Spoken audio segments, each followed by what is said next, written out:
edificios de entramado ligero en madera en mediana altura, cómo garantizar un buen comportamiento estructural. Esa es mi especialidad. Lo que voy a hablar hoy día es estrictamente el tema estructural relacionado con este tipo de edificios, ¿ya? Obviamente hay un montón de otras dimensiones muy relevantes para considerar en el diseño, pero para eso creo que hay gente mucho más capacitada que yo, ¿cierto? Para hablar de temas de habitabilidad, por ejemplo, eficiencia energética y otros elementos muy importantes en madera. En las diapositivas que vienen a continuación, yo les voy a compartir primero una diapositiva corta de algunos conceptos claves que están vinculados con esta temática. Y de ahí vamos a pasar rápidamente a lo que sería el gran desafío de lo que yo considero en la edificación de mediana altura, que es la estructuración frente a cargas laterales. ¿Ya?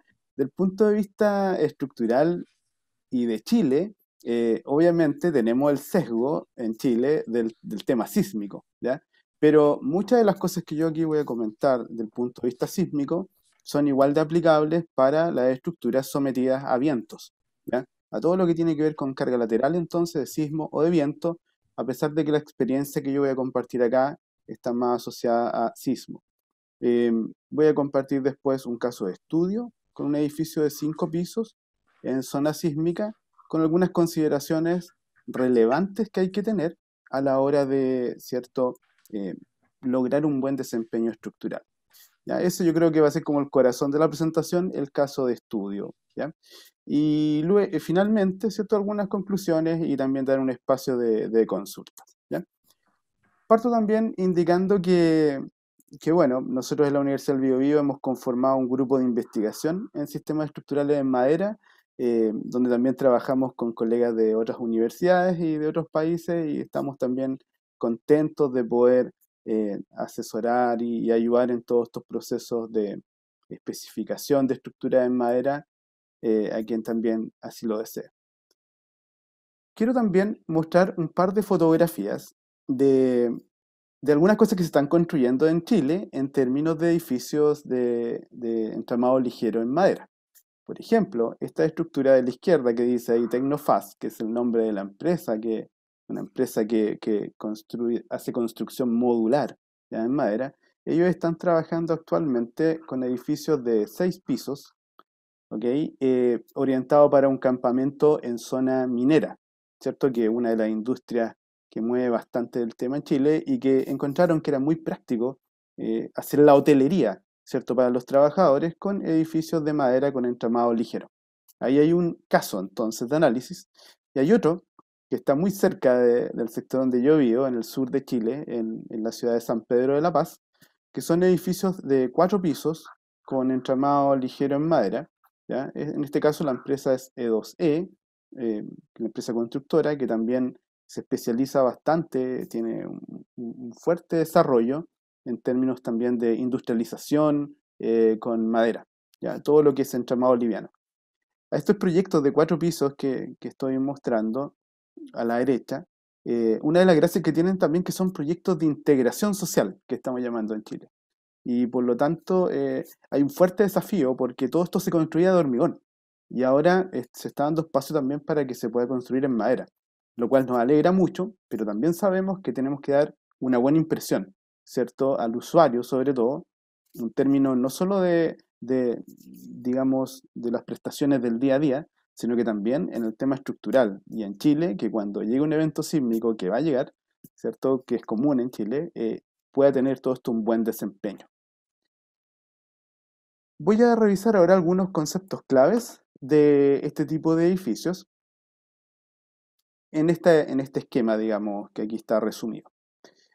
¿Qué cosas tenemos que considerar al momento de enfrentar el tema estructural en este tipo de edificios? Primero, y lo típico que uno hace como en un prediseño preliminar, es estructurar frente a cargas verticales, ¿ya?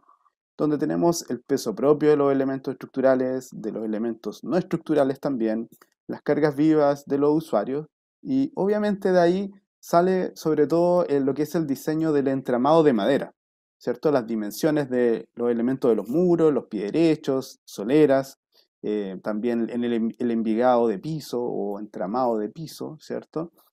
todo aquello sale generalmente en una buena parte de todo lo que es la estructuración frente a cargas verticales. Pero también tenemos una estructuración frente a cargas laterales, que es lo que yo quiero concentrarme hoy día, porque creo que es también lo que agrega más valor al diseño estructural, dado que hay muchas charlas ya que se han dado de estructuración frente a cargas verticales. Pero frente a cargas laterales, por ejemplo, de viento o de sismo, que es un tema muy relevante en Chile, hay varios conceptos o consideraciones que me gustaría comentar. ¿Ya? Del punto de vista de los elementos también estructurales, como otro tipo de concepto, está lo que voy a hablar hoy día, que son los muros de corte. ¿Ya? Estos muros de corte generalmente tienen cuatro componentes. Por un lado están ¿cierto? Los elementos verticales, que los llamamos, por lo menos generalmente en la nomenclatura en Chile, pie derechos. También están los elementos horizontales dentro del mismo muro. Después voy a mostrar otras figuras que lo llamamos soleras. Se utiliza mucho ahora el concepto de tableros arriostrantes. No se diagonaliza tanto ahora estructura de entramado ligero en Chile, sino que se le coloca un elemento estructural de tablero que impida que todo esto se desangule. Y las uniones son elementos claves acá. ¿Ya? Los muros de corte, entonces, son un tipo de elemento fundamental, pero también están los envigados o diafragmas de piso. ¿Ya? Por tema de tiempo, yo me voy a concentrar solamente en lo que es muros de corte, porque realmente también es un elemento que condiciona el diseño y que da muchos dolores de cabeza, entre comillas, ¿cierto? Al diseñador al momento de poder consensuar toda la arquitectura con la ingeniería estructural. ¿Ya? Así que hablaremos más bien de muros de corte hoy día. Y obviamente hay una serie de fenómenos físicos mecánicos que tienen que sortearse y lograr buenos desempeños. Controlar desplazamientos, controlar deformaciones, tanto verticales como laterales, y también poder resistir.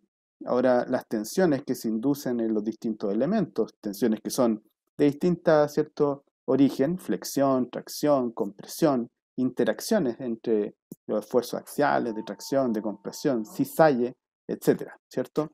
Son todos elementos relevantes. Pero no debemos olvidar, que lo puse por acá abajo, algunos otros temas, por ejemplo, el contenido de humedad de la madera, ¿cierto? Que hay que controlarla, porque si no, muchos de todos estos cálculos teóricos que hacemos no van a dar buen resultado en terreno. O también el tema del grado estructural, que tiene que ver con la clasificación, ¿cierto?, mecánica de las piezas de madera, es fundamental. Temas de uniones y todos los otros aspectos muy relevantes de habitabilidad, resistencia al fuego, temas higrotérmicos, temas acústicos, etcétera. ¿Ya? Ahora, esta presentación va a ir atacar, digamos, un gran desafío, creo yo, que es la estructuración frente a las cargas laterales. ¿Ya? Ahí va a estar concentrado lo que voy a comentar. Y este ha sido como un desafío presente desde hace muchos años ya.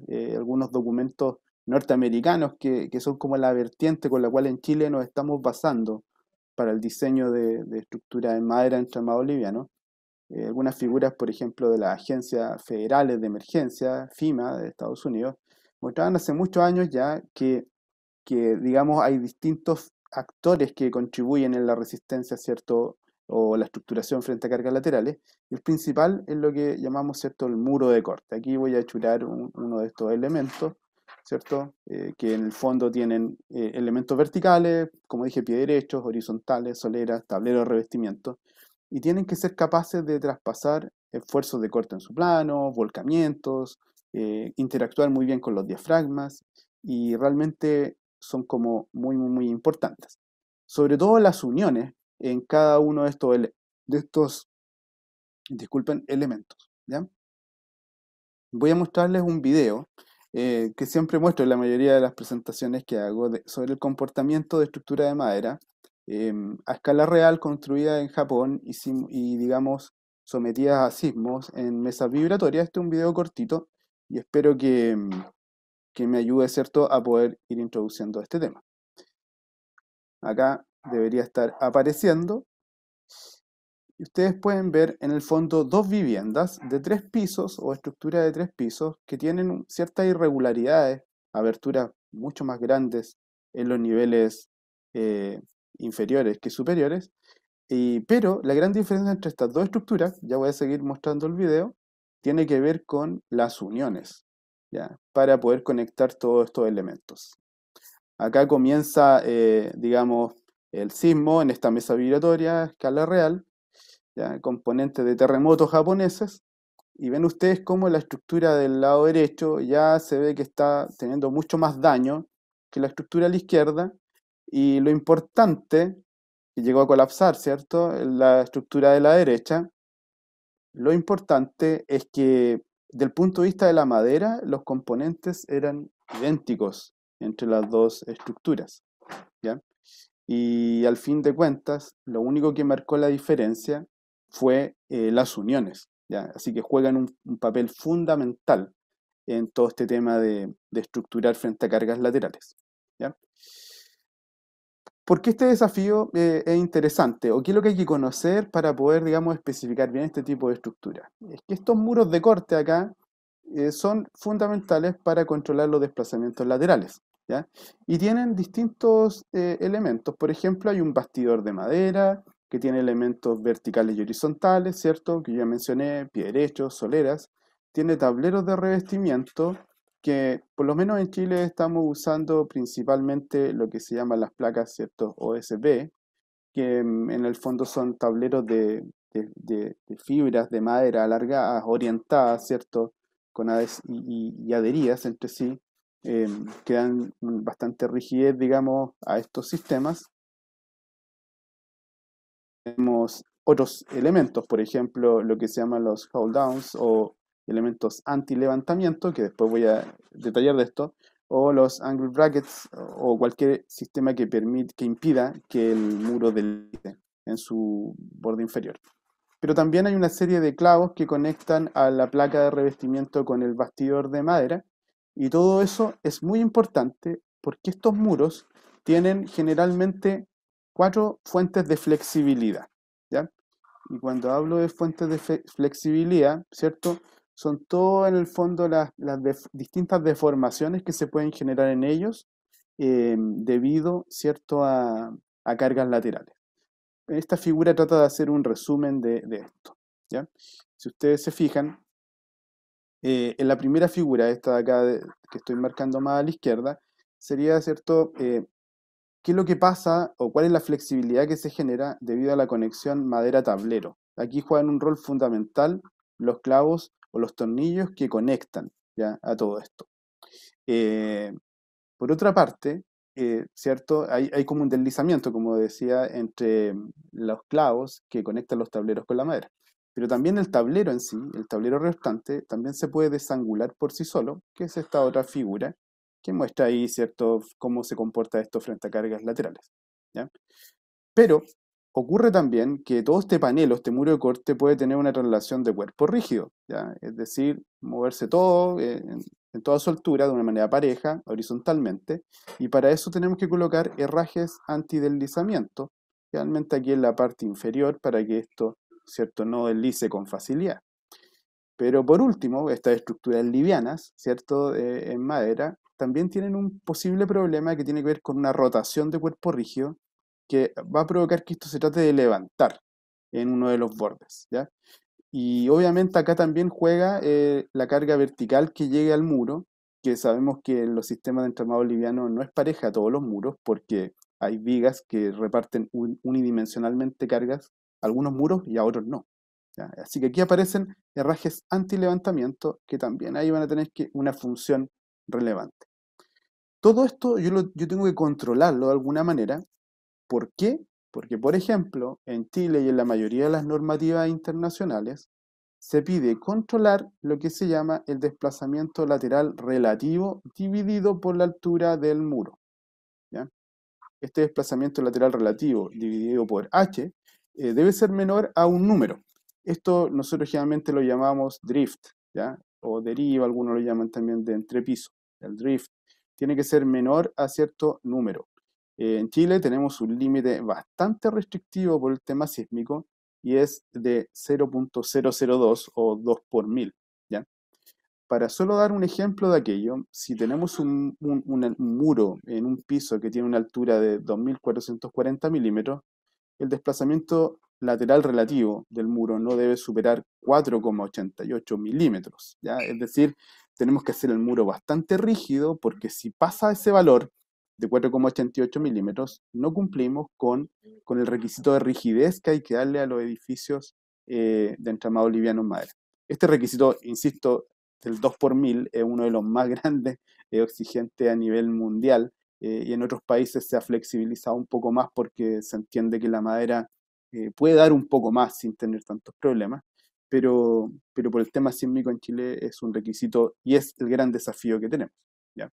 2 por 1000, eh, este drift. Repito, por si no queda claro, en el fondo lo que queremos medir acá es que si el borde superior del muro se desplaza una cantidad delta 2, ¿ya? Y el borde inferior del muro se levanta o se desplaza una cantidad delta 1, ¿ya? El drift tiene que ser en el fondo delta 2 menos delta 1, y todo eso tiene que dividir en la altura del muro, y eso tiene que ser menor que este valor de 2 por 1000, ¿ya? Esa es como un poco la idea. Controlar eso porque si controlamos esa distorsión en el fondo, se generan menos daños en las viviendas o los edificios cuando ocurren eventos sísmicos o fuertes también de viento, ¿ya? Ahora, para ir controlando estas problemáticas, ¿cierto? O estas fuentes de flexibilidad, aparecen una serie de uniones, ¿ya? Obviamente, tenemos primero que para conectar el tablero con el bastidor de madera, existen lo que son tornillos autoperforantes, ¿cierto? O clavos con ciertas estrías, ya que pueden ser anulares o helicoidales. Y hay toda una industria hoy día que ha avanzado bastante en esto y que incluso sabemos que ya no es necesario aplicarlo, digamos, de forma manual, sino que también hay sistemas automatizados para clavar, ¿ya? Ahora, eso por un lado, los clavos, los tornillos autoperforantes, pero también necesitamos, repito, evitar que el muro se levante en algunos puntos, y para eso necesitamos colocar estos hold downs, estos anclajes, ¿ya? Anti-levantamiento, y acá muestro una figura de algunos de ellos, de la empresa, por ejemplo, Simpson Strong Tie, que ya les hablaré más al respecto. Estos conectan a los pies derechos de los bordes de los muros con las fundaciones, por ejemplo, en el primer nivel, pero también tienen que conectar entre un piso y otro piso a estos muros que a veces son construidos con el sistema, o la gran mayor parte de las veces son construidos con lo que se llama el sistema plataforma. Es decir, yo construyo el muro de la altura de un piso, después genero el entramado de piso y después me voy al segundo nivel, ¿cierto? Entonces quedan desconectados los muros debido al sistema de piso, y para eso tengo que generar una continuidad con estos herrajes metálicos anti-levantamiento, ¿ya? Eh, Cuando ya el volcamiento es brutal, el levantamiento es brutal en el edificio, ¿ya? Hay que incluso entrar a otro sistema un poco más sofisticado con tensores. Uno de esos es el sistema ATS, que en Chile ya se está utilizando, que también lo provee la empresa Simpson Strong Tie, y que en el fondo es, ok, más que estos herrajes para evitar el levantamiento, coloquemos una barra de acero, un compensador de movimiento, ¿ya? Y eso se va diseñando y se va colocando en la altura del edificio, ¿ya? Acá un tema que surge de la mano de todo este tema de los elementos anti-levantamiento es que no saco nada con colocar un tremendo herraje metálico ante el levantamiento si es que el pie derecho del borde tampoco no es robusto. Ustedes pueden ver acá que tengo un pie derecho en este muro que ensayamos en el laboratorio, que se ensayó en Chile en la Universidad Católica, en un proyecto conjunto de cambio normativo. Vemos que un hold down de alta gama tuvo que ser conectado a un pie derecho quíntuple, ¿ya? Así que en los bordes de los muros no es para nada raro ver la aparición de estos elementos múltiples, desde 2, 3, 4 hasta 5 pies derechos fácil, y en el intermedio del muro, donde no está el levantamiento, ahí pueden ir los pies derechos, eh, digamos, diseñados para cargas gravitacionales. Así que este tema de los elementos anti-levantamiento es muy importante. Quiero con otro video mostrarles un ensayo que hicimos en un proyecto de bienes públicos de actualización de la normativa en madera en Chile, liderado por la Pontificia Universidad Católica de Chile, donde la Universidad del Biobío, donde yo trabajo, también tuvimos una relevante participación. Estos ensayos de carga lateral de muros se los voy a mostrar de inmediato, a ver si puede entregar también algo de información. Lo que estamos viendo acá es un muro de 2,40 metros aproximadamente de largo y de alto, que está panelizado, ¿cierto?, con dos tableros de OSB, y no se ve la madera que va como en el esqueleto interno, pero todo esto va clavado, y también tiene conectores anti-levantamiento en el extremo derecho e izquierdo del tipo este tensor que yo hablé. A esto se le va aplicando una serie de cargas laterales en el borde superior, cíclicas, para simular lo que podría ocurrir para fenómenos de viento sismo. Y ustedes pueden ver al lado derecho un gráfico que va mostrando la respuesta fuerza-desplazamiento de este mismo muro. Van a ver ustedes cómo se empieza a levantar, obviamente, al querer volcar todo esto en los bordes, sobre todo de la derecha, pero también van a visualizar que las placas empiezan a deslizar una con respecto a otra, debido a que los clavos también empiezan a trabajar y dar otra fuente más de flexibilidad, ¿ya? Así que ahí se ve cómo se van generando estos loops de fuerza de desplazamiento, lazos histeréticos, que se van a ir degradando, perdiendo resistencia a medida que la carga se va incrementando o el desplazamiento impuesto arriba. Si ustedes ahí ven cómo ya deslizan los tableros porque los clavos están sufriendo ciertas deformaciones plásticas, y también cómo se fue generando estos levantamientos que había que controlarlos, ¿ya?, de alguna manera. Si nosotros no colocábamos nada ahí, todo se complicaba, ¿ya? Acá hay algunas fotos al lado derecho de también los daños que se generaron, los clavos, cómo se doblaron, cómo se cortaron en algunos casos los clavos, ¿ya?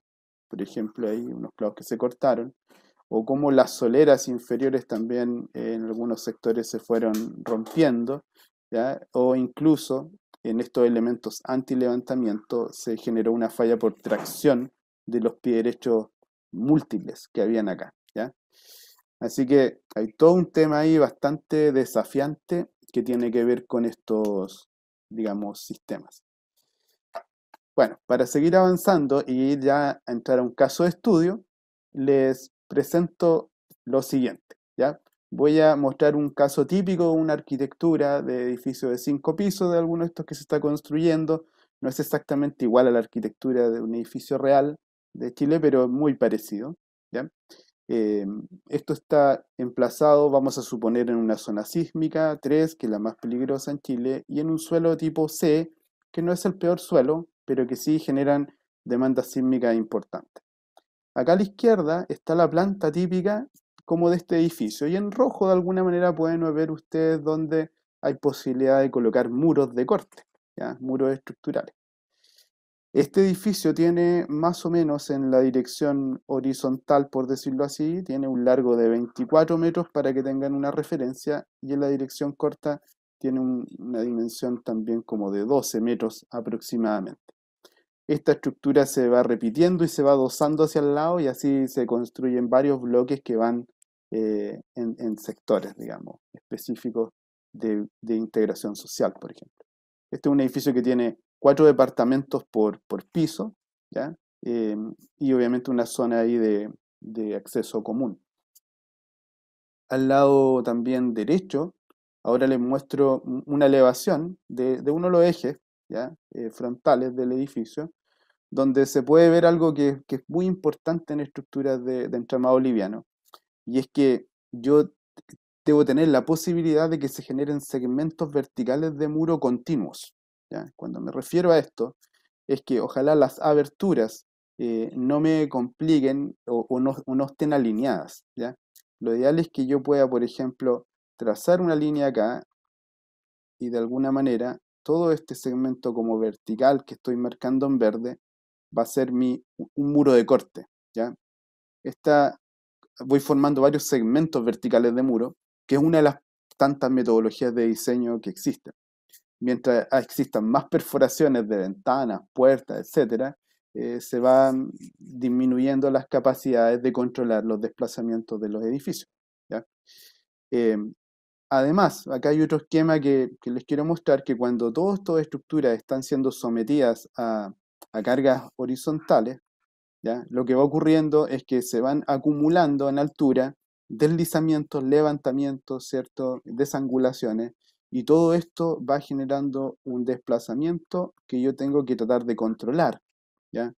Un desplazamiento de un piso con respecto a otro piso y con respecto a otro piso. Si logro controlar esto, ¿cierto? Y mantenerlo dentro de ciertos límites, puedo garantizar que cuando ocurra un evento sísmico de los típicos, de los frecuentes, los daños no sean relevantes, ¿ya? En la estructura. Algunas otras características de este caso de estudio es que, por ejemplo, vamos a ver que está un poquito desbalanceado, porque en la dirección X, por piso, tengo longitudes de segmentos verticales de muro del orden de 64 metros, ¿ya?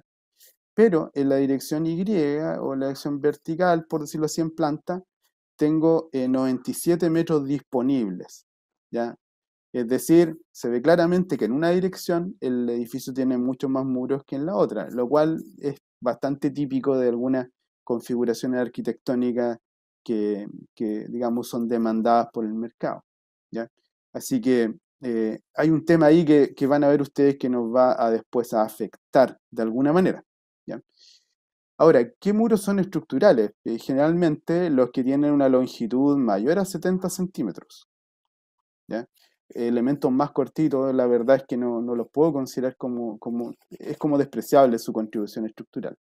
También deben tener la altura total de piso, por lo tanto se desprecia todo lo que está arriba y abajo de las ventanas o de las aberturas, ¿ya? Y también una continuidad vertical hasta las fundaciones, ¿ya? Entonces, si yo me voy acá al esquema nuevamente del lado superior, o de aquí que estoy mostrando el esquema en elevación, por ejemplo, todo lo que está arriba y abajo de estas ventanas es como que yo no lo considero, ¿ya? Así que en términos prácticos, tengo aquí un segmento de muro que me puede servir, ¿ya? Después tengo un espacio vacío donde irían esas ventanas desde el punto de vista estructural, y después me aparece otro segmento que sí, digamos, podría tener resistencia estructural. Entonces, lo que estoy achurando en verde es lo que realmente puedo considerar como resistencia estructural de muros. Todos los muros que son muy delgaditos, por ejemplo, acá se generan unos elementos que todos son despreciables, y en el cálculo hay que considerarlo como una gran abertura. Entonces no es tan conveniente tener elevaciones que estén tan perforadas, ¿cierto? Y que me den poco espacio a lograr rigidez con muros de corte, porque si no mi diseño va a quedar controlado por los desplazamientos excesivos. Y eso genera daño, problema de postventa y obviamente un desprestigio a futuro del proyecto. Acá también les muestro ahora un modelo tridimensional del edificio, ya, que estoy comentando. Esto se hizo en un programa comercial, digamos que no es dedicado específicamente a madera, pero que uno de los que yo más domino. Es un modelo 3D detallado donde todas las fuentes de flexibilidad del sistema están consideradas, ¿ya? Y, por ejemplo, uno típicamente tiene que en algún momento definir el plan de envigado, ¿cierto? De las vigas, las direcciones de las vigas sobre los distintos muros, porque la carga vertical tiene una influencia también en si el muro va a volcar o no, por ejemplo, ¿ya? Así que hay que hacer ahí un diseño típico para cargas verticales de los entramados de piso, de algunos pies derechos de los muros que van a resistir también a estas vigas, y todo esto lo llevamos a un modelo tridimensional, ¿ya? Donde se modela, ¿cierto?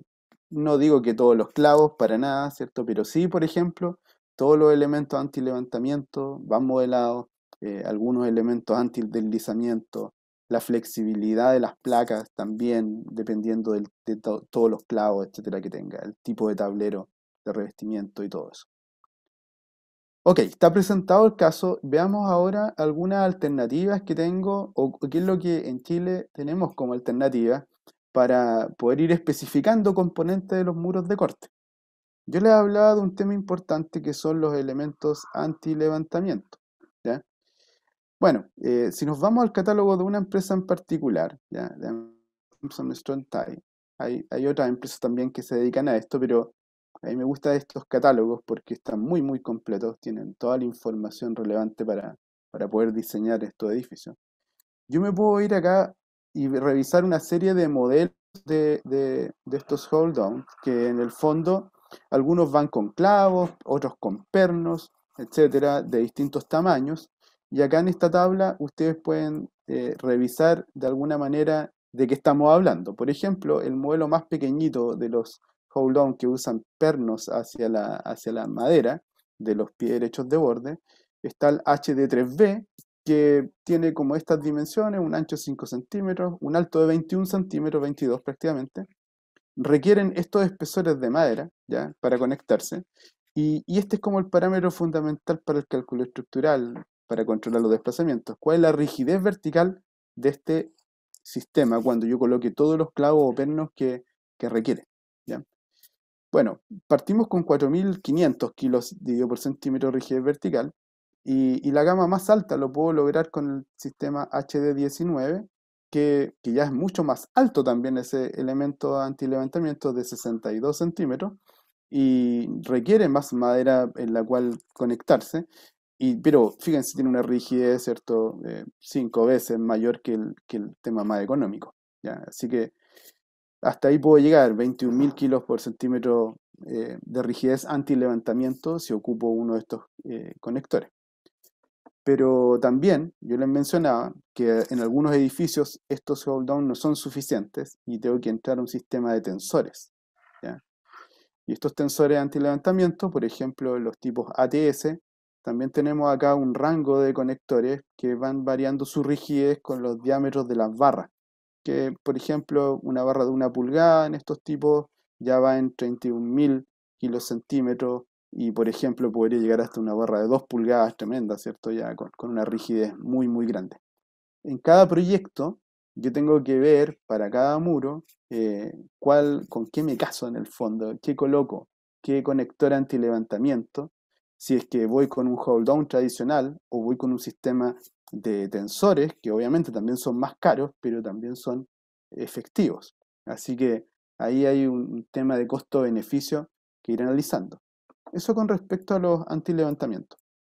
Pero también ahora, el tablero de revestimiento estructural con los clavos también tienen varias combinaciones, ¿ya? Yo tengo un tablero arrastrante, tengo clavos. eh, en Chile estamos usando bastante un tablero de OSB, como yo les decía. Ahí hay como una figura, un poco de ese tablero. Hay varios espesores, pero el de 11,1 se ve como bastante razonable. Y también usamos un plan de clavado, como lo que se muestra acá, que en el fondo es, según recomendaciones de distintas normativas internacionales, eh, cómo clavo el perímetro del tablero y los elementos interiores del tablero, ¿ya? Con qué diámetro de clavo y con qué espaciamiento entre clavos, ¿ya? Así que empiezan a salir combinaciones como las que menciono acá, ¿ok? Por ejemplo, yo podría tener eh, tablero de revestimiento rostrante en una solamente cara del muro, y podría ocupar clavos, por ejemplo, de este diámetro típico, y puedo ir jugando con su espaciamiento entre los clavos, desde 150 hasta 50, y cada uno de esos temas me va dando rigideces laterales distintas. En algunos casos quizás es necesario colocar las dos caras con tablero, ¿cierto? Tablero en ambos lados, estructural, ¿ok? Con clavos de cierto diámetro y también con estos conectores, digamos, a cierto espaciamiento, ¿sí? Así que ahí está el tema también de los tableros y clavos. Y para que el sistema no deslice, muchas veces se pueden usar escuadras metálicas. Acá hay una del catálogo Rotoblast, ¿ya? Que es otra empresa que también trabaja bastante con esta herrajería metálica para madera, que pueden ir ahí con una cantidad de 3 tornillos o más y que también me van a dar cierta rigidez lateral en la base para que esto no deslice. Se puede hacer con estos ángulos, también se puede hacer con tornillos autoperforantes en diagonal, pero para este ejemplo lo estoy mostrando con ángulos, ¿ya? Y obviamente también tengo que elegir la madera de los muros, Y esta madera tiene que, de alguna manera, ir predefinida o tiene que estar predefinida ya para cargas verticales y de viento. Por ejemplo, en este proyecto estamos usando madera que se utiliza bastante en Chile, una conífera pino radiata, calidad estructural C24, clasificada mecánicamente. Y, por ejemplo, una de las dimensiones típicas de los pies derechos que están dando para estos edificios de 5 pisos son de 41 milímetros por 138 milímetros cepillados, ¿ya? Espaciados más o menos a 400 milímetros. Bien, entonces si yo hago el modelo estructural de todo esto y empiezo a elegir como ingeniero, como constructor, como arquitecto, algunas opciones, les voy a ir mostrando algunos escenarios de análisis para ir cerrando la presentación y en qué estamos llegando, qué es lo que estamos logrando, qué nos falta, etcétera. Voy a partir con un escenario de análisis número 1, ¿ya? Que va a ser el caso como base más económico, ¿ya? ¿Qué sería este caso base económico? Para anti-levantamiento elegimos el hold down más pequeño de la serie que mostré en las diapositivas anteriores. Para el anti-deslizamiento también coloco un ángulo cada 40 centímetros que también me da cierta rigidez lateral. Tablero para revestir el muro, vamos a colocar solo por una cara, ¿ya? No por las dos, por una cara, porque quiero ahorrar de alguna manera estos temas estructurales, ¿ya? Y el plan de clavado, voy a usar el espaciamiento más grande que se permite, que es de 150 milímetros en los perímetros.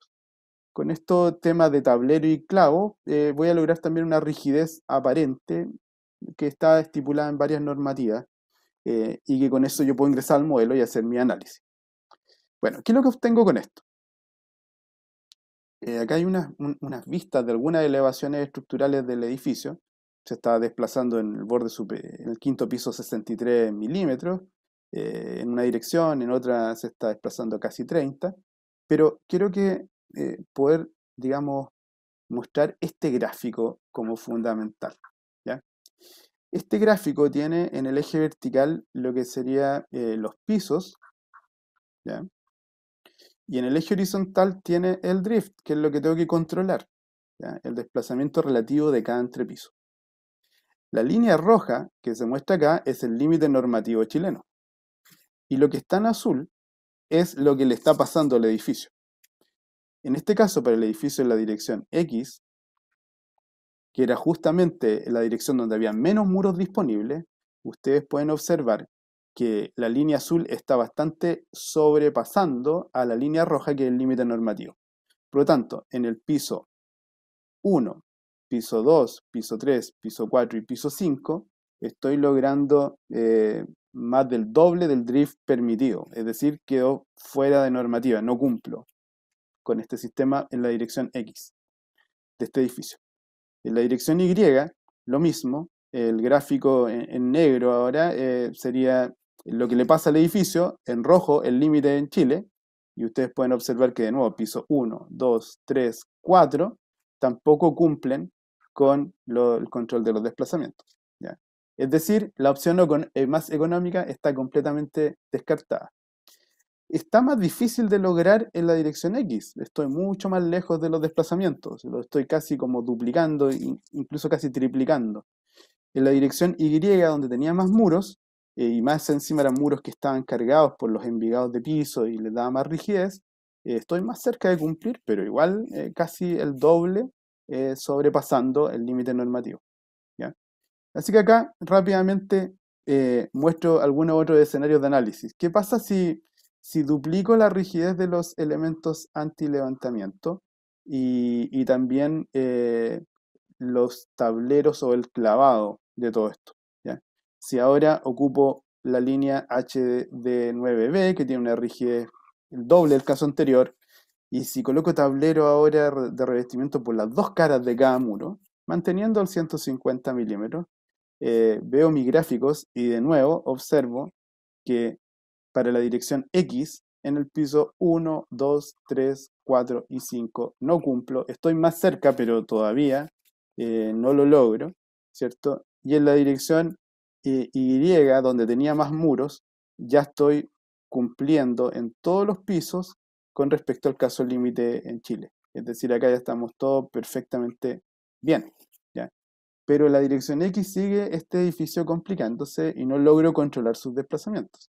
Entonces, por culpa de esa dirección, tengo que seguir invirtiendo, buscando conectores aún más grandes, más caros, obviamente, para poder rigidizar mi edificio. Caso de análisis 3. Si ahora me voy al más grande de la gama de los hold down, HD19, con esa rigidez vertical. Sigo manteniendo OSB ahora en dos caras, como el caso anterior, pero dejo los clavos más juntos aún. Mientras estén más juntos, también me da más rigidez a este tablero. Todavía, ¿cierto? Como ustedes pueden revisar aquí en esta vista, no estoy cumpliendo en el piso 2 para la dirección X, ni en el 3, ni en el 4, ni en el 5. Casi está cumpliendo, pero queda fuera. Y solo logré controlar el desplazamiento en el piso 1 para la dirección X. Y en la dirección Y ya estaba cumpliendo de antes, así que colocarle más hace que el diseño sea aún más, digamos, conservador. Bueno, todavía me falta por controlar desplazamientos, ¿sí? Así que creo que ya el tema de no puedo seguir aumentando el hold down, si es que quiero ocupar ese sistema, eh, pero podría todavía irme a la máxima expresión del tablero y de los clavos. Tablero por dos caras y los clavos lo más juntos posible que me permite la normativa generalmente internacionales o en Chile, 50 milímetros en el perímetro entre clavo y clavo. Con esto, ¿cierto? Se aumentan bastante las rigideces, pero aún el caso porfiado en la dirección X no está cumpliendo en el piso 2, 3 y 4, ¿cierto? En el piso 1 y 5 ya estaría cumpliendo. Y obviamente en la dirección Y ya todo estaba muy bien, hace rato.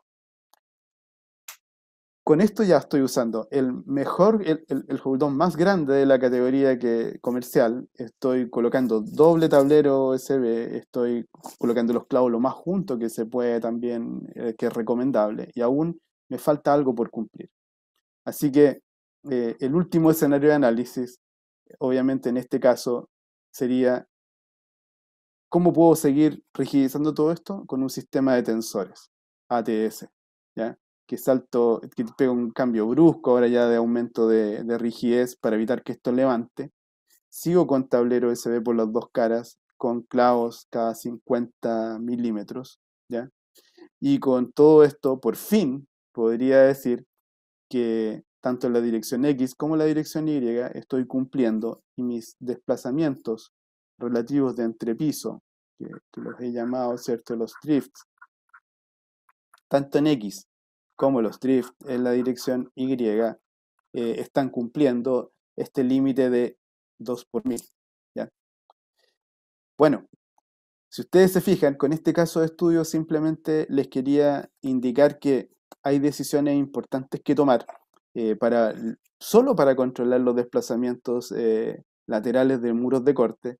Hay muchas otras cosas más que consideran el diseño de los edificios de entramado liviano en madera, pero yo creo que este es un aspecto crucial. Si uno diseña muy bien el control de desplazamientos horizontales, después todo lo otro, el resto de los cálculos dan bastante, no digo que fácilmente, pero cumplen con, digamos, con no tanta complicación. Como conclusiones, entonces, para finalizar, eh, repito lo que acabo de decir, que muchas veces el control de los desplazamientos laterales gobierna el diseño estructural bajo cargas de sismo y viento en edificios de entramado ligero.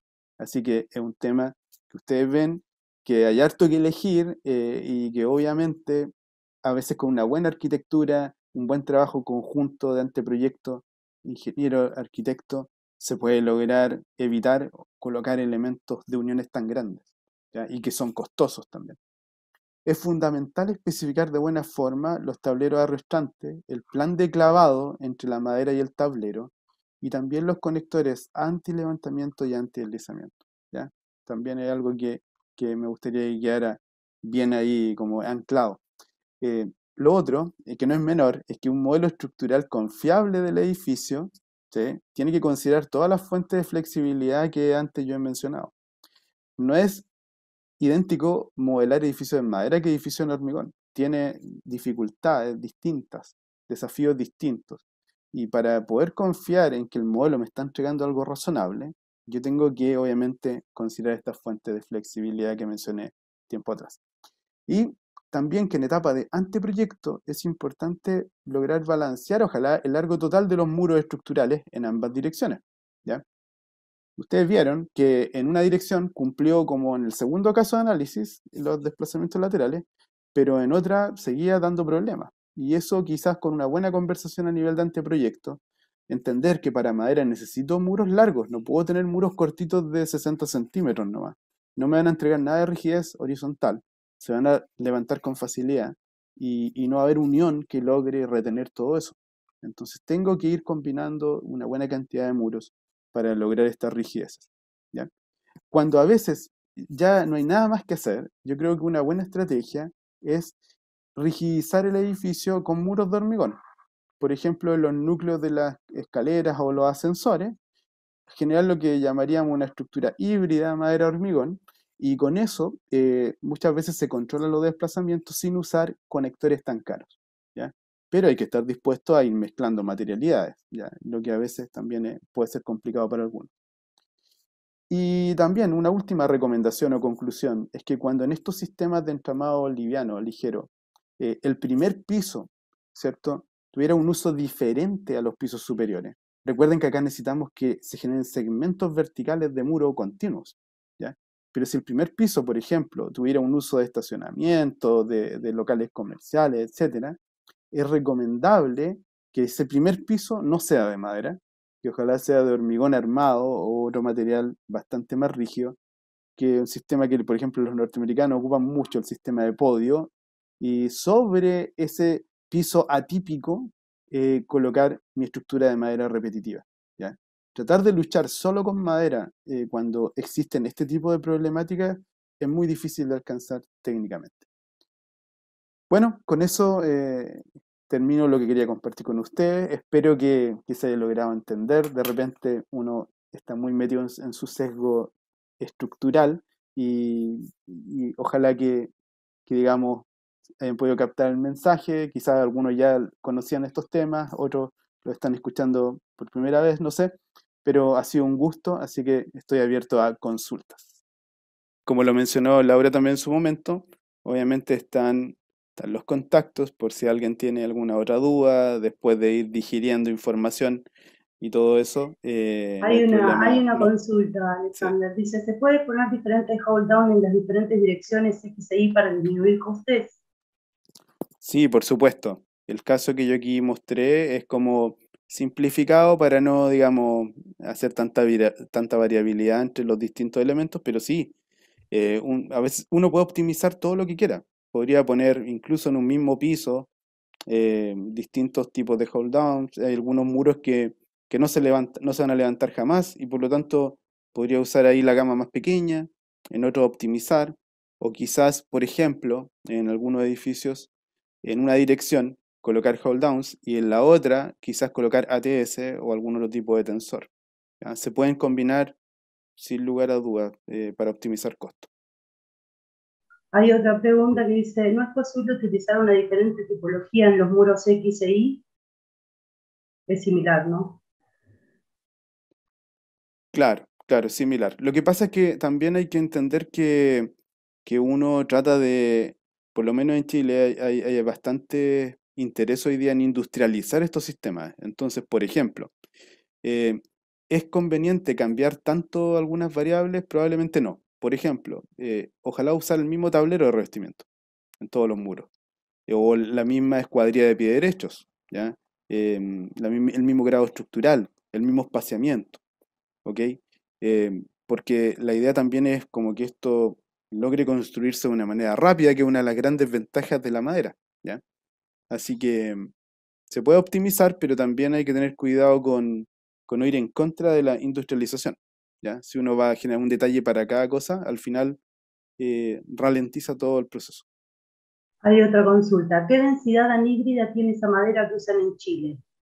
Bueno, la densidad que generalmente que tiene el pino radiata en Chile, voy a hablar de una densidad normal, digamos, con un contenido de humedad, no sé, del 12%, está generalmente entre 400 y 500 kilos por metro cúbico, ¿ya? El valor anhidro ahí debe estar, claro, un poquito más bajo, ¿cierto? Pero como referencia, densidad en condiciones de servicio al 12% humedad, 450, por ahí, eh, de ese rango estamos hablando. Ahora, esa densidad como que ha ido disminuyendo con los años, porque los bosques muchas veces, quizás, pero ya ese es como otro tema, los bosques muchas veces no se tratan, no se trabajan para madera, para construcción, sino que a veces están pensados en otro tipo de negocios, ¿cierto? O de industria. Así que ahí también a veces hay madera que está saliendo con, digamos, con de menor, o más joven, por decirlo así, ¿cierto? Con troncos también de menor diámetro. Hay varios factores que están influyendo, pero densidades del orden de 400 hasta 500 kilos por metro cúbico. Otra pregunta. ¿Se puede utilizar, por ejemplo, una planchuela de acero como hold down o necesariamente hay que usar hold down de marcas reconocidas? Sí, esa es súper buena pregunta. Yo creo que obviamente uno siempre tiene que dejar el espacio para poder innovar, ¿ya? Pero lo que hay que tener cuidado acá es em, qué tanto tú estás dispuesto a arriesgar en la incertidumbre de las propiedades de cualquier sistema que tú coloques, ¿ya? Por ejemplo, una de las cosas buenas de estos sistemas y un poco lo que uno paga, ¿ya? De más o extra en estos sistemas, digamos, certificados, es justamente aquello. O sea, nosotros hemos hecho ensayos de laboratorio de varias de estas uniones, de la empresa, por ejemplo, Simpson Strong Tie o Rotoblat, etcétera, y cuando ensayamos estos laboratorios y medimos las rigideces reales de estos elementos, la verdad es que dan muy parecida a lo que dicen los catálogos de ellos de diseño. Muy parecido. Uno queda como, se da cuenta de que esos valores de catálogo no fueron como inventados, sino que también tienen una campaña experimental propia y como que eso le da a uno más confianza, ¿ya? Su desempeño. Cuando uno empieza a generar sus propios herrajes metálicos, claro, si es que tiene cierta expertise o es una empresa confiable y también hace ensayos que le permita como verificar alguna hipótesis, yo creo que se puede hacer. Pero en general, yo creo que en los primeros proyectos de entramado ligero, que lo que estamos haciendo en Chile, estamos tratando de ir a la segura, como decimos, y en el fondo utilizar conectores certificados. Porque, repito, estamos compitiendo con materiales que llevan muchos años, que están certificados, que están validados, y la madera ahí tiene que dar una muy buena impresión, ¿ya? Para poder ser una alternativa relevante en el corto plazo, digamos. Una pregunta más. ¿Qué software utiliza para el cálculo? Bueno, en mi caso, yo por lo menos como también hago cálculos de otras materialidades, trato siempre o estoy acostumbrado a utilizar programas que no son dedicados específicamente a madera. El modelo que mostraba acá está hecho en el programa ETABS, ¿ya? Que es como pariente o de la misma empresa también, quizás alguno ha escuchado el programa SAP 2000. Estos son como los software de cálculo estructural que más se utilizan en Chile, ¿ok? Pero, por ejemplo, no tienen estos programas ningún tipo de, de especificación o de consideración especial para la madera. Uno tiene que dominarlos bien para poder aplicar a madera esto, porque uno tiene que crear todo, ¿ya? No hay nada como que me permita simplificar los cálculos en madera. En cambio, yo sé y conozco de algunos otros softwares que también son bastante buenos, que están más dedicados específicamente a madera. Hace poco escuchaba unas charlas y también tuve la oportunidad de ocupar el programa, por ejemplo, TimberTech, ¿ya? Que, que también se está empezando a utilizar en Chile y que es específico para madera y tiene muchas cosas que es más fácil y rápido de modelar para madera, ¿ya?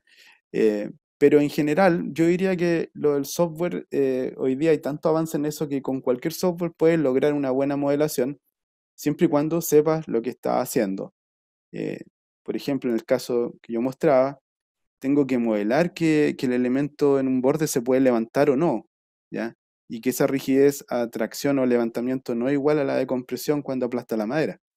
Bueno, eso tengo que buscar en cada software cómo logra esa consideración. O por ejemplo, cómo modelo esa diferencia en que los clavos van cada 50 milímetros o cada 150 milímetros. esa rigidez? ¿Cómo la modifico en el programa? ¿Ya? Ahí obviamente hay distintas alternativas. ¿Ya? Estos son programas como para modelar edificios como un todo, pero también obviamente hay otros programas, por ejemplo, que hay una empresa que también está haciendo bastante en capacitación en Chile, Lige Madera, y ellos, por ejemplo, tienen software que no es para hacer análisis del edificio completo, pero sí para componentes. Yo podría sacar los resultados del análisis estructural de estos programas tradicionales y los llevo a otro que me diseña los clavos, las uniones específicas. ¿Ya?